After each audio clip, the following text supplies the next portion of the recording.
Dear Langston Curtis Alexander Hinton, when you are standing on a stage someday receiving an award for something special that you did, you will begin by letting the folks know that you did not get here by yourself, that you had a family, that you had publishers like Margaret and Mary and Hannah and Roe and Christy and Jackie and Victoria.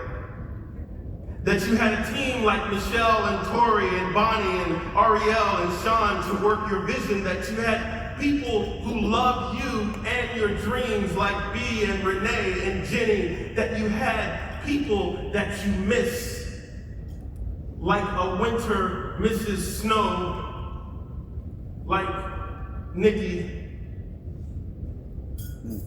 But here's the thing.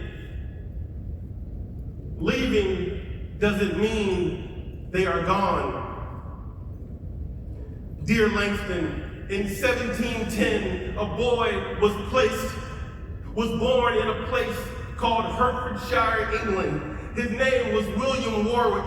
He would grow up and at the age of 20 would become the first mate on a slave ship crossing the Atlantic with Africans stolen from their homeland. He would make several journeys aboard this ship, and on one of his returns to the state of Virginia would purchase land in a place called Pocahontas County, Virginia, and he would marry a woman by the name of Mary Dunlap, and they would live on a plantation, and in 1743 they would have a son named Jacob Warwick, and Jacob would marry a woman by the name of Mary Vance at the age of 17. And in 1764, William Warwick would die at sea.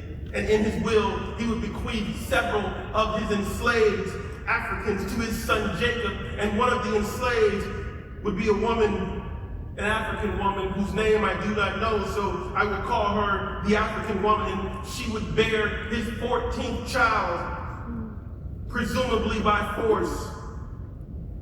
The mulatto's child his name would be Benjamin Warwick, who would become a slave on his father's plantation.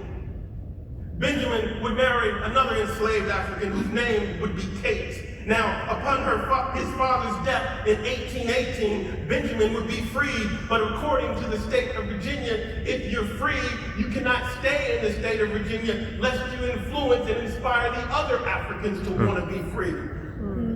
But he would petition the state of Virginia to stay in Virginia, and he would win, and Benjamin would meet his wife, a woman by the name of Tamar.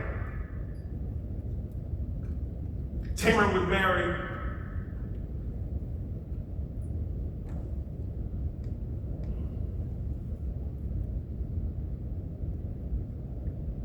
Benjamin would meet his wife, and with their first newborn child, Tamar Warwick, they would leave Pocahontas County, Virginia, and Tamar would marry a man by the name of Lamb Miller. And they would move to a place called Southeastern Virginia, a place called Norfolk, where they would have their first child, a woman by the name of Martha Jane Miller. Now, in the same year of Martha Jane Miller's father's death, she would marry a man by the name of March Corporal, who would live on a plantation in Suffolk, Virginia, and he would fight for the Union in the Civil War. And after the Civil War, he would come home and petition the U.S. government for his pension. And I saw the pension, and on the pension it says his name is Mortz Corpin, Mortscorpin, but his name was March Corporal, and so either he couldn't spell or he spelled his name intentionally incorrectly in case the Union lost the war to protect his family. He would live in an area of Chesapeake, Virginia called Bell's Mill,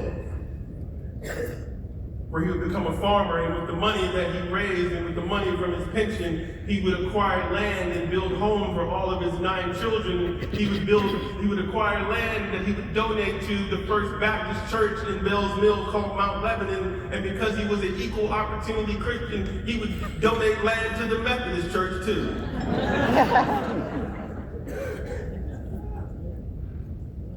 March Corporal and Martha Jane Miller would have a daughter by the name of Virginia Corporal, who was a feisty child, and she would become later known as Mama Jenny. Mama Jenny's first husband would pass away, and she would meet a widower who had moved up from North Carolina to Bell's Mill to work in the mill, and this man's name was James Henry Alexander, and they would marry, and around 1909 they would have a son by the name of Albert Tilton Alexander, who would go on to marry a woman by the name of Fidelia Holly. And in 1941, they would have their fifth boy, their fifth child, and a son, and his name would be Dr. E. Curtis Alexander, and he would be the first person, Langston, in this lineage to get his doctorate. And in 1967, he would marry a woman by the name of Barbara Johnson from Norfolk, Virginia. And Langston, in 1968, Barbara Johnson and Dr. E. Curtis Alexander would have a son that would grow up to stand on this stage and accept the Coretta Scott King Honor Offer.